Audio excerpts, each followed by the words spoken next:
Kitab Ihya Ulumuddin saat ini sudah sampai pada pembahasan tentang adab yang mengikuti merujuk Kanjeng Nabi besar Muhammad Sallallahu Alaihi Wasallam. Ya, jadi Nabi Muhammad itu ya sempurna lahir batin, atau yang disebut sebagai sosok insan kamil. Imam Ghazali memotret secara lebih dekat kayak apa sih akhlaknya Nabi, keseharian Nabi. Nah, pembahasan malam ini sudah sampai pada bayanu akhlakihi wa adzabihi fit to'am, yaitu menjelaskan tentang akhlaknya Nabi, wa adabi dan adabnya Nabi, fit to'ami di dalam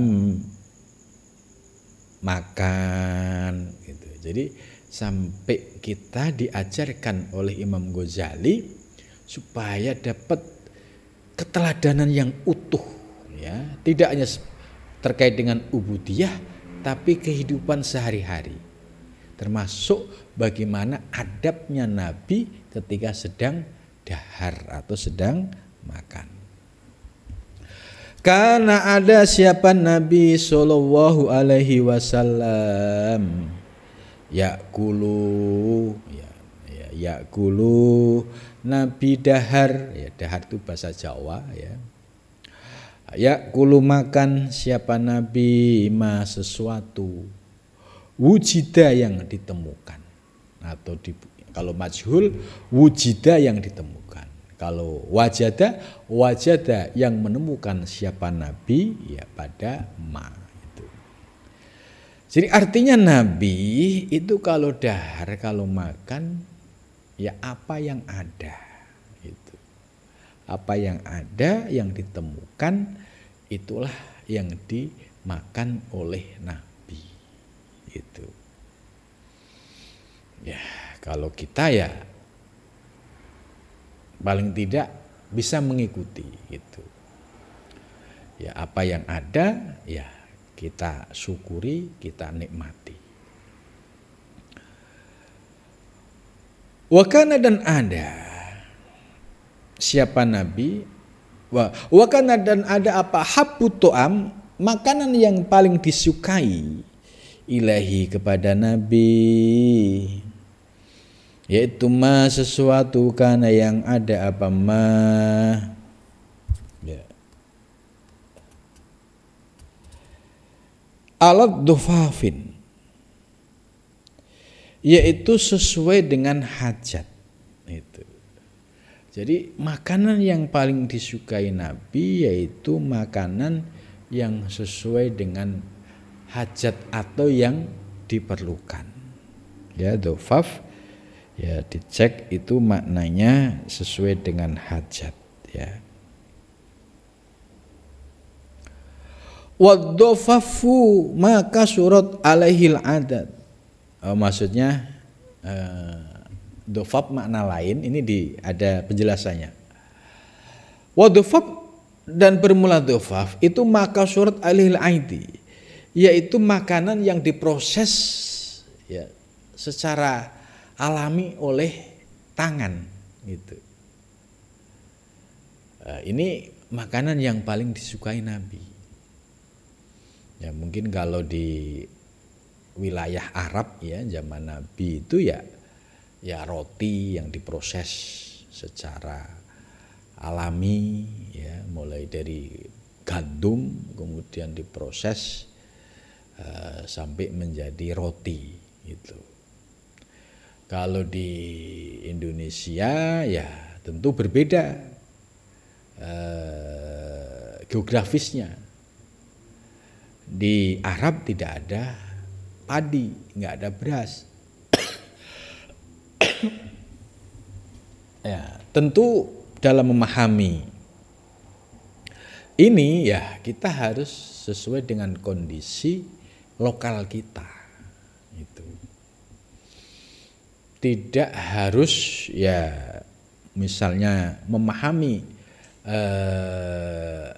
penjelasan soal makan yang dilakukan Nabi itu kan memang didasarkan pada kondisi geografis yaitu Mekah Madinah pada zaman itu.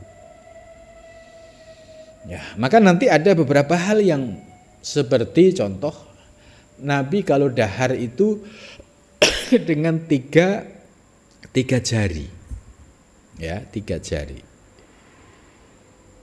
Ini bisa kita pahami kenapa Nabi daharnya pakai 3 jari, nanti ada penjelasannya.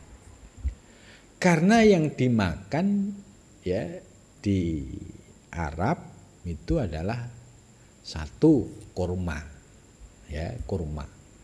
Kurma ini kan yang namanya kurma kan bisa diambil secara nyaman itu ya dengan 3 jari. Plek ini ketahan. Kalau 2 plek begini, ya ini Nabi nggak suka.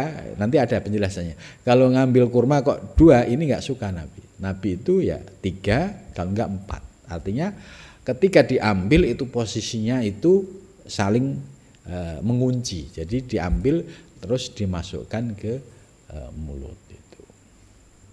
Lah, ini kita bisa memahami aspek ya sosial geografisnya. Karena di sana yang di dahar Nabi adalah kurma.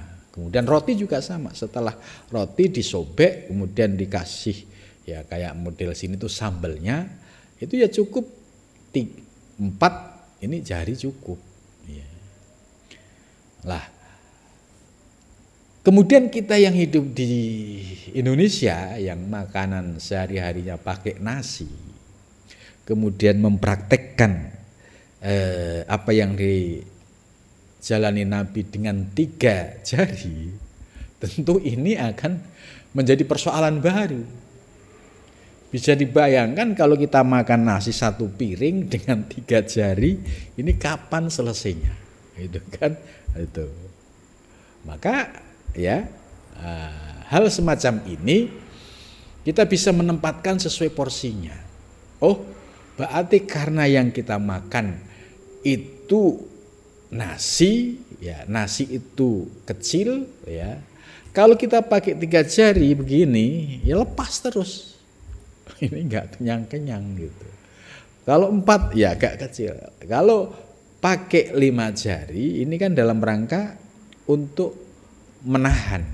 Jadi supaya kalau yang enggak pakai sendok itu dipuluk, bahasa Jawa dipuluk begini, langsung masuk ke mulut itu juga nyaman. Tapi ya dengan standar yang normal. Sebab orang makan dengan cara mulut ini kan berbeda-beda. Ya kalau santri di pesantren dulu, zaman dulu, itu kalau makan itu kan 1 nampan bisa 4, 5. Itu ya makanya pakai puluk itu. Lah, ketika muluk ya sesuai dengan kebutuhan.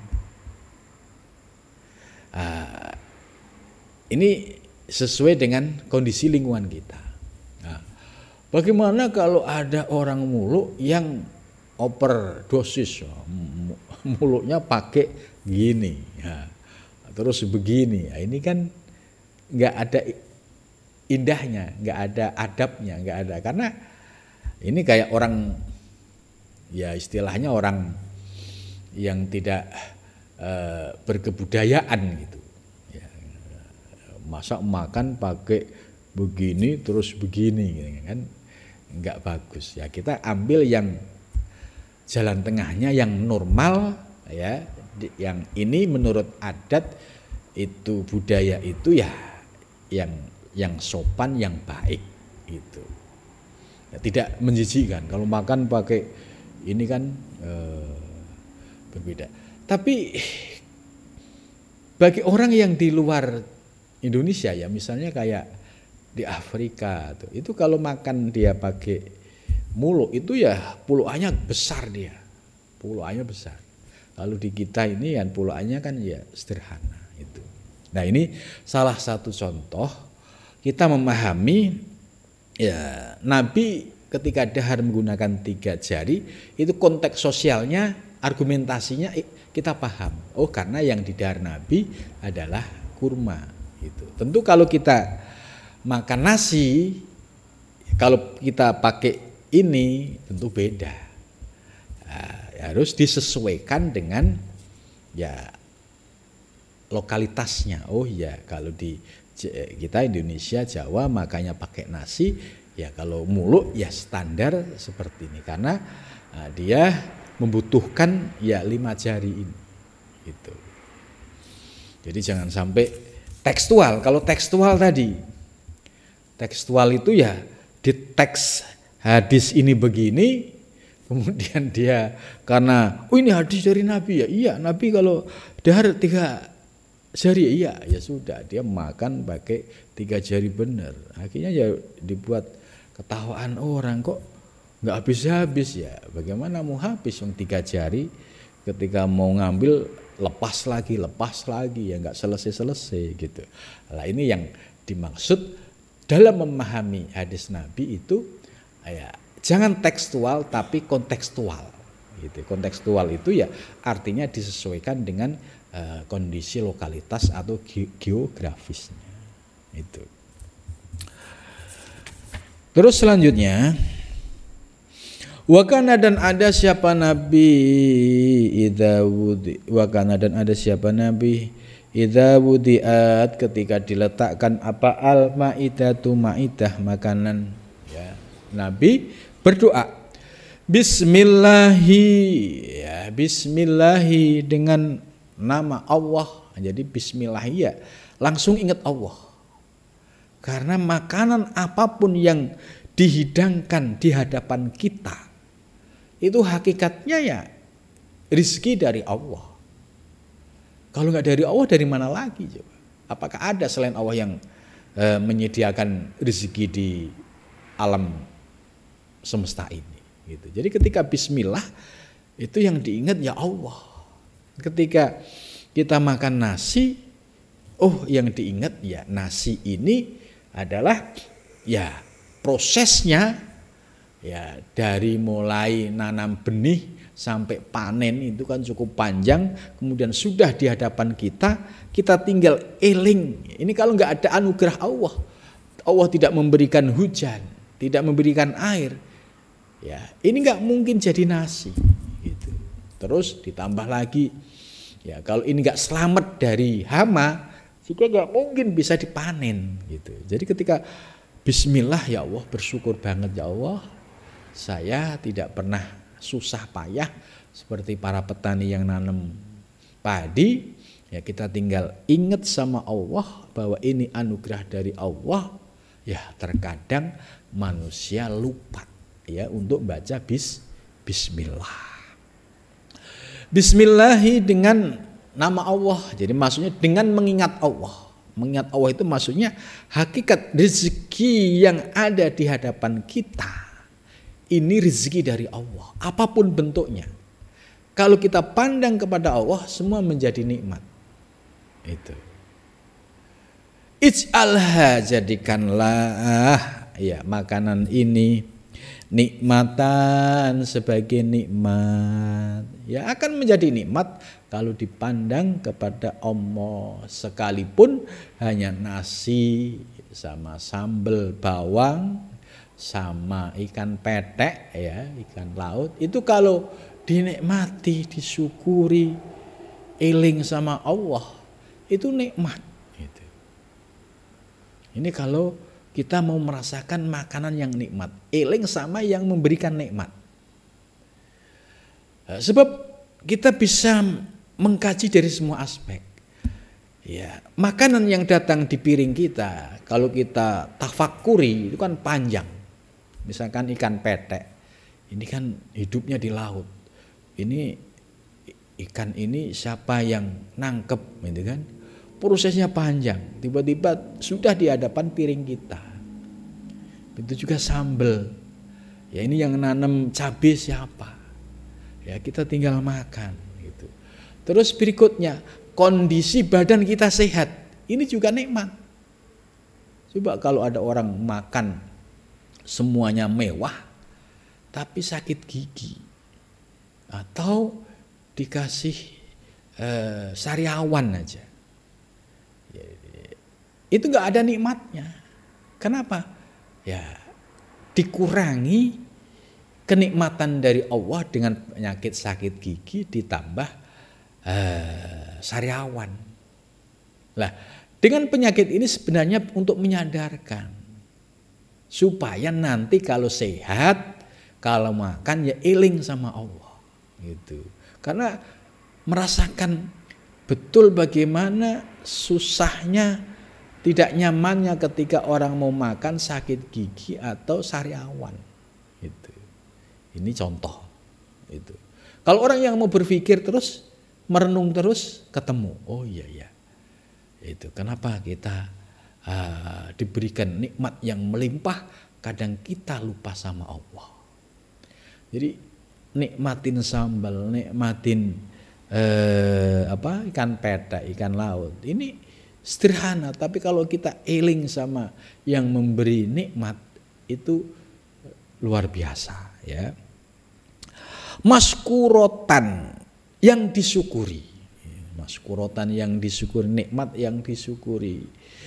Maksud disyukuri ya apapun yang ada di hadapan kita ya disyukuri, karena sudah datang di piring kita, kemudian kita diberikan sehat, tinggal eling sama Allah, bersyukur kepada Allah. Alhamdulillah ya Allah, Engkau berikan nikmat yang melimpah, mudah-mudahan bisa menjadi bekal ibadah. Jadi tujuan makannya itu bukan untuk memuaskan hawa nafsu, tapi tujuan makannya dengan eling sama Allah supaya menjadi energi, bisa dibuat bekal ibadah, bekal ngajar, bekal ngaji, bekal mencari rezeki itu. Lah bagaimana kalau terjadi kebalikannya? Kebalikannya itu ada orang yang diberikan rezeki melimpah oleh Allah. Ketika makan semuanya serba ada, nikmat semua, tapi hatinya ditutup oleh Allah. Tidak pernah merenung berpikir bahwa nikmat makanan yang di meja makannya itu semua datang dari Allah, itu tidak bisa berpikir ke situ. Akhirnya apa? Ya tidak menikmati. Nah, kemudian setelah menjadi masuk ke dalam perut, karena di awalnya tidak dimulai dengan basmalah, akhirnya tidak menjadi energi yang positif untuk ketakwaan. Muncullah penyakit macam-macam, males ibadah, pengennya maksiat terus itu.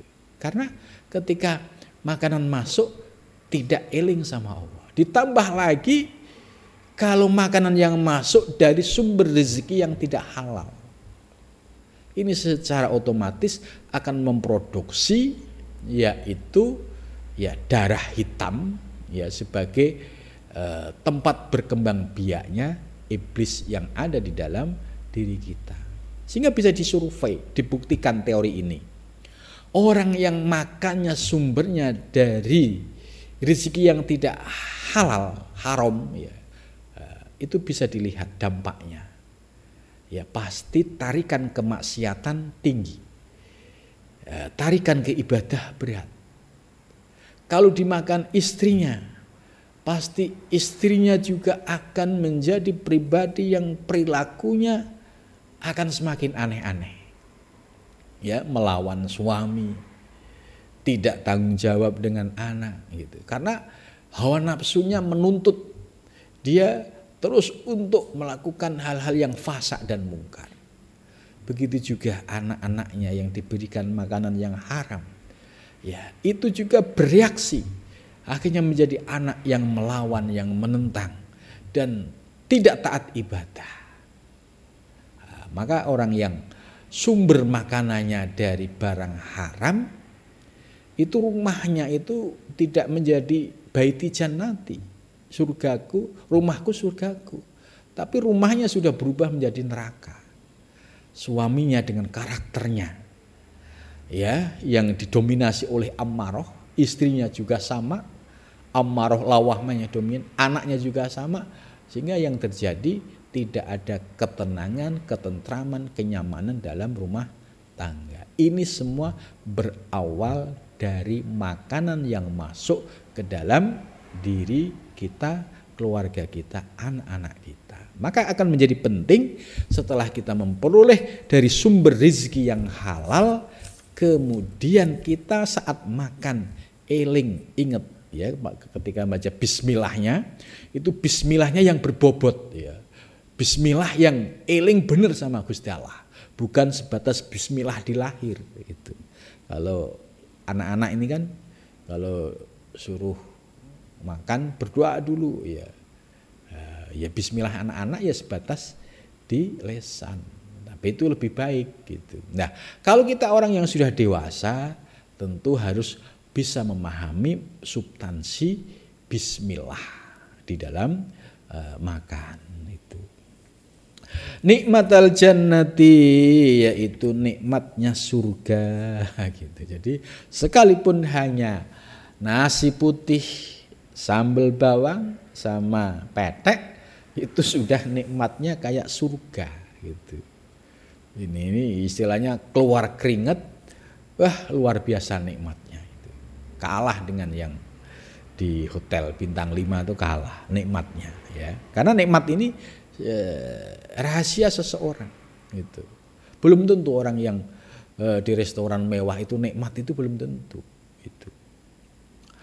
Wakan tidak ada siapa Nabi kasiron kebanyakan idza jalasa ketika duduk siapa Nabi ya kulu dahar siapa Nabi jia bijami baina rukbatehi dengan bijamin dengan maaf yasma'u mengumpulkan siapa Nabi baina rukbatehi antara dua ya dengkulnya ya wa baina qotemi dan antara dua telapaknya kama yajlisu sebagaimana duduk siapa al-musolli orang yang sholat ya illa anna rukbata kecuali sesungguhnya rukbah dengkul takunu fauqa rukbah ya, jadi kayak ya posisinya yang satu naik ini, jadi paha yang satu ini agak naik fauqa rukbati di atas wal qidam dan kaki fauqal qidam itu, jadi kayak makan duduk yang posisinya yajlisul musalli ila anna rukbah takunu fawqa rukbah. Jadi yang satu itu di bawah, yang satu itu ngangkat itu. Wa yaqulu dan berdoa siapa Nabi innama ana abdun innama ana sesungguhnya aku abdun itu hamba aku makan kama yaqulu sebagaimana aku makan siapa al abdu hamba. Jadi ini menunjukkan sifat basariah Nabi. Jadi Nabi itu manusia yang paripurna lahir batin atau yang disebut insan kamil ya. Tapi Nabi menyatakan di dalam doa ini, aku ini ya hamba sebagaimana yang lain. Ya waktunya makan yang makan gitu. Ini yang disebut Nabi menunjukkan sifat basariahnya. Itu. Wa ajlisu dan aku duduk kama yajlisu sebagaimana duduk siapa al-abdu hamba itu. Jadi ini menunjukkan sifat basyariahnya Nabi. Wa kana dan ada siapa Nabi layak kulu tidak dahar tidak makan siapa Nabi al-harra makanan yang panas ya, yang lagi keluar dari panci panas itu Nabi tidak kerso ya makanan yang panas seperti itu. Wa yaqulu dan bersabda siapa Nabi innahu ghairu dzi barokatin ya sesungguhnya makanan yang panas itu tidak memberikan barokah. Gimana mau barokah mulutnya kepanasan gitu kan, bagaimana mau menikmati ya merasakan panasnya misalkan nasi ya itu panasnya itu ya enggak ada nikmatnya lah gitu. Wa inna dan sesungguhnya Allah lam yud'imna tidak memberikan makanan kita naron api gitu. Jadi fa'abriduhu maka dinginkanlah. Jadi jangan sampai makanan yang terlalu panas gitu. Berarti fa'abridu ya ini kalau bahasa kita ya, makan nasi yang nasinya tuh anget ya. Anget itu ya panas tapi tidak panas. Ya, ini yang membuat makan itu menjadi nikmat itu kalau nasinya itu anget gitu ya, tidak panas yang berlebihan. Kalau yang berlebihan tadi nggak boleh, tapi kalau yang anget ya ini boleh. Wakana dan ada siapa Nabi yakulu dahar siapa Nabi mimma dari sesuatu yalihi yang ada di dekatnya. Jadi etika adabnya ketika makan bersama ya, misalkan ada jamuan makan bersama ya. Ya kalau ngikuti Nabi ya kita makan apa yang ada di hadapan kita, apa yang bisa dijangkau oleh tangan kita. Gitu. Jangan sampai ya makanan di meja yang lain ya kita serang gitu. Di meja sana kita serang. Ini kelihatan orang serakah gitu. Nabi tidak, Nabi menunjukkan akhlakul karimah ya, apa yang ada di hadapan Nabi ya Nabi menikmatinya. Kama mimma yalihi. Wa yaqulu dan dahar dan makan siapa Nabi bi asobihi dengan jari. Asalasi yang telu tadi yang saya sebutkan, jari 3 ini maksudnya 3 ini. Kenapa pakai 3 ya? Nabi daharnya kurma ya, karena kurma ini kalau dipegang dengan 3 jari ya plek ya, istilahnya kepegang. Kalau 2 jari kemungkinan lepas ada gitu. Kalau 5 jari ya kebanyakan dong. Bahannya kurma cuma kecil ya, gitu. Jadi kenapa 3 jari ya? Kita tahu argumentasinya. Oh iya, karena Nabi daharnya kurma. Ini yang tadi yang saya sebut memahami tekstual dan kontekstual. Ya, ini kalau kita ibaratkan di Indonesia kelompok tekstual dan kontekstual itu bisa diibaratkan begini. Ya kan? Ada video yang viral itu. Ya, tempelkan kartu Anda ketika masuk pintu tol. Kalau orang yang tekstual, kartunya tol ditempelin di tulisan itu karena tulisannya di situ. Tapi yang kontekstual itu pengumuman saja. Maksudnya ya ditempelin pada mesin yang sudah disediakan gitu. Jadi ini perumpamaan orang yang tekstual dengan kontekstual. Sama. Kalau Nabi di sini menjelaskan 3 jari karena konteks sosialnya adalah kurma. Tapi kalau kita makan nasi pakai 3 jari persis tekstual seperti ini, ya nggak rampung-rampung makannya. Yang salah siapa? Karena tidak memahami konteks yaitu sosial geografisnya. Gitu. Warubbama sta'ana dan terkadang Nabi ya ista'ana itu menggunakan atau menambah birrobi'ah, kadang pakai 4 ya, kalau 4 masih masuk, kurma diambil 4 ini ya masih bisa, 3 ya pas, 4 masih bisa itu. Walam yakul bi usbu'aini dan Nabi tidak pernah dahar, tidak pernah makan dengan 2 jari. 2 jari ini kan modelnya kayak orang Cina, supit ya. Nabi tidak kerso ini. Jadi bi usbu'aini ngambil kurma dengan begini. Enggak, Nabi pakai 3. Inna dzalika aklatus syaiton, sesungguhnya yang demikian itu cara makan setan. Ini menurut Nabi. Wajah dan datang siapa Utsman bin Affan radhiyallahu anhu bi faludats fa'akala minhu. Ya, Utsman bin Affan pernah datang kepada Nabi ya dengan makanan, Nabi makan langsung dahar fa'akala minhu. Wa qala ma ahad abdu, apa ini ya Abdullah? Qala bi abi anta wa ummi naj'alu saman asamna wal asal fil burmah wa nadhuha 'alan nar summa nahli summa na'khudu ma'al khintah idza tahnat fanaka lihi alas saman wal asal fil burmah summa nasutuhu hatta yang doja fayatika matar faqala Rasulullah inna hadal ta'amu thayyib. Jadi maksudnya Nabi itu ya suka makanan yang ya berasal dari ada campuran madunya, ada campuran minyaknya, kemudian dipanaskan, terus kemudian direbus, ya terus sampailah ya itu bahan dasarnya dari gandum, ya sampailah itu mateng, kemudian dikasih saman dan asal.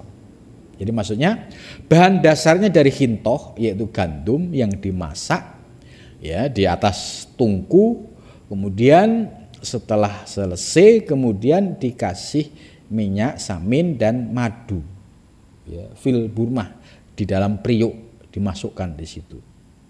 Nah, kemudian disajikan. Lah Nabi ngendika, ha inna hadzal ta'am thayyibun, ini makanan sangat bagus sekali. Wakana, dan ada siapa Nabi yakulu dahar siapa Nabi khubzas sa'ir, yaitu roti yang dari gandum. Wakana yakulu al-kusa'a birotbi, dan Nabi juga makan al-kusa'a yaitu timun birotbi yang basah. Wabil milhi, dan campuran dikasih garam gitu. Jadi ini ya ada campuran garamnya, ya, terus ada timunnya. Nah, ini kan kalau di Arab, kalau kita makanan-makanan Arab itu kan ada bumbu-bumbu yang ada pada hidangan khas Arab itu. Wakana, dan ada siapa Nabi ahabul fawakih, itu senang dengan buah-buahan arutbati yang basah ilahi kepadanya, yaitu berupa ya semangka al-batih, ya. Jadi di zaman Nabi itu sudah ada batih semangka, wal inabi dan anggur. Wakana, dan ada siapa Nabi yakulu dahar siapa Nabi al-batiha, yaitu semangka bil khubzi dengan roti, wa bisyukri dengan gula. Warubama akalahu bil rodbi wa yasta'inu bil yadaini jami'an, dan ketika Nabi dahar dengan yang basah itu dengan dua tangan, bil yadain itu. Wa akala yaumar rodba fi yaminihi, dan terkadang Nabi satu hari makan yang basah ya di tangan kanannya. Kemudian selanjutnya wakana yasmul laban pitamri wa yusmi al atyabin, dan Nabi juga mengumpulkan antara susu dengan tamar, kurma. Jadi susu campur kurma disebut dengan atyabina, ya. Ya, ini Nabi suka. Ya, kalau sekarang bisa dibikin jus, ya, jus susu dengan kurma itu. Wakan ahabu tu'am ilahi allahmu, dan Nabi paling suka makanan itu yaitu allahmu, daging gitu. Wa yaqulu, dan Nabi bersabda wa yazitu fis sam'i, jadi daging itu bagus untuk menambah pendengaran. Wa huwa sayyidu tu'am, dan daging itu sebagai sayyidu tu'am, yaitu ya istilahnya lauk utama gitu. Lauk utama fit dunya, di dunia, wal akhir dan akhirah. Walau sa'altu, dan andai aku minta Robbi Tuhanku ayut imanihi, untuk memberikan makannya, kula yaumin, setiap hari, lafa ala nisaya, aku akan lafa ala nisaya, melakukan siapa Nabi. Wakana, dan ada siapa Nabi yakulu dahar siapa Nabi asyarid, yaitu bubur yang bilahmi dengan daging, wal qur'i, dan labu gitu. Jadi di Arab itu sudah ada labu, timun, semangka, itu ada. Wakana, dan ada siapa Nabi yuhibbu, senang siapa Nabi al-qur'a, yaitu labu. Wa yaqulu, dan Nabi bersabda, innaha syajaratun ahi, sesungguhnya labu itu pohon-pohonan saudaraku, yaitu Yunus alaihissalam. Ternyata labu itu ya adanya pada zaman Nabi Yunus itu. Qolat Aisyah radhiyallahu anhu, wa kana, dan ada siapa Nabi yaqulu, berkat dawuh siapa Nabi, ya Aisyah, hai Aisyah, Idza tubahtum, apabila kamu masak kidron panci, fa'aksiru, maka perbanyaklah fiha di dalamnya minad dabai, yaitu dari labu. Fa innahu yasuddu qalbal hazin, karena itu dapat menguatkan hatinya orang-orang yang sedih. Wa kana yaqulul lahmat ta'ir, dan Nabi juga dahar atau makan lahmat ta'ir, dagingnya burung, alladzi yusatu, yang diburu itu.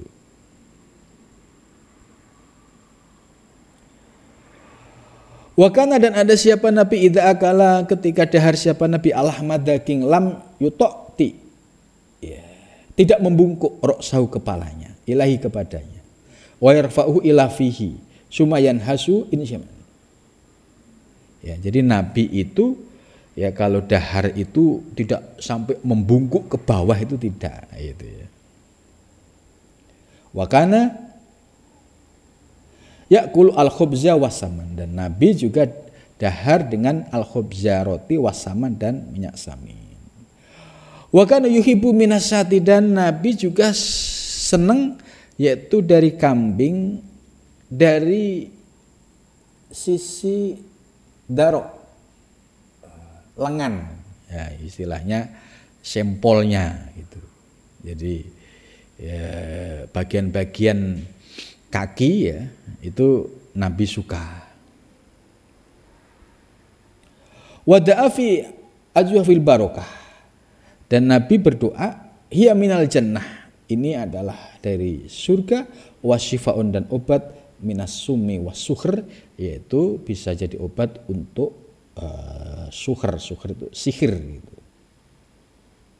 Maksudnya wa minal qadri ad-daba wa minas sibagi al-hilu wa minat tamari al-ajujah gitu. Wa kana yuhibbu minal bukul, Nabi juga suka dahar dari kacang-kacangan gitu. Yuqalulha arisilah, nah di sini disebut arisilah itu krokot ya.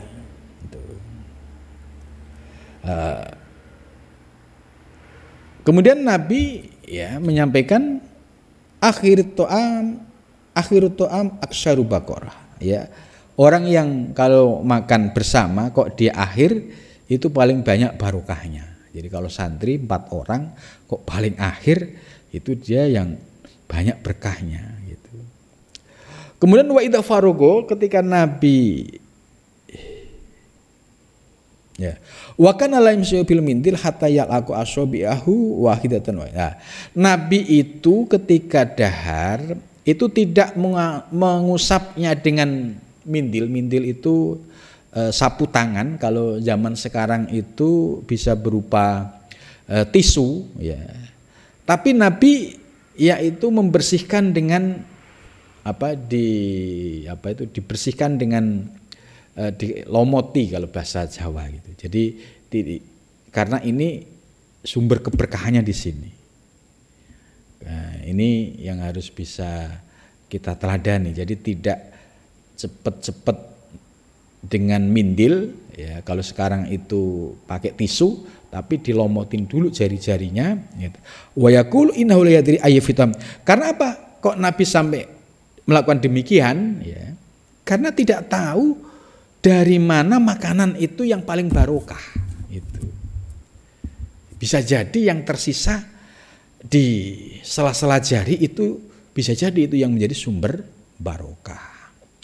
Fa idza farogo, maka apabila selesai Nabi, qala alhamdulillah Allahumma lakal hamdu, alhamdu segala puji lillah milik Allah, Allahumma ya Allah lakal hamdu, laka bagimu alhamdu segala puji, at'amta, engkau telah memberikan makan kami, wasba'ta, dan engkau telah memberikan mengenyangkan kami, wasaqaita, dan memberikan minum kami, wa arwaita lakal hamdu, maka kami sampaikan pujian kepadamu, ghairu makfurin, tidak kufur, wala muwaddiin, dan tidak ya muwaddi meninggalkan, wala musta'in, dan tidak merasa cukup ya, artinya kita tetap masih membutuhkan rahmat Allah Subhanahu wa taala ya. Sampai sini dulu, mudah-mudahan apa yang disampaikan ya kita bisa sedikit-sedikit ya mengikuti apa yang dilakukan oleh Nabi Muhammad Sallallahu Alaihi Wasallam.